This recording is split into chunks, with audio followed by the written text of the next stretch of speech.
Կան բաներ էլ, որոնք դատարանով հաստատվելու կարիք չունեն։ Օրինակ, այն, որ դու մարդասպան ես։ Խոսքը միայն Սոնա Մնացականյանին ավտոյի տակ լղջելու մասին չէ։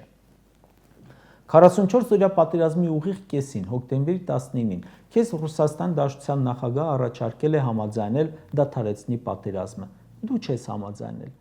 Ալիևը համաձայն է եղել, դու ես մերժել, ու ավելի քան 20 օր շարունակել ես ու ամեն օր տվել ես հարյուրավոր զոհեր։ Դու չես կանգնեցրել պատերազմը ունենալով Գենշտաբի պետի զեկույցը իրական իրավիճակի մասին։ Մարդկանց իրականությունը չէիք ասում էիք հաղթում ենք, հելեք, կասկաբան, հագեք, գնացեք, հաղթանակի մասնակից եղեք։ Այդ զոհերը քո խղճի վրա են։ Փորձարկում էիր անում, էլի, մտածում էիր, կարողա քեզնից էլ պատերազմի հերոս դուրս գա։ Մի հատ սենց հլը արեք, մի հատ նենց արեք, մենք մեզ պարտված չենք համարի։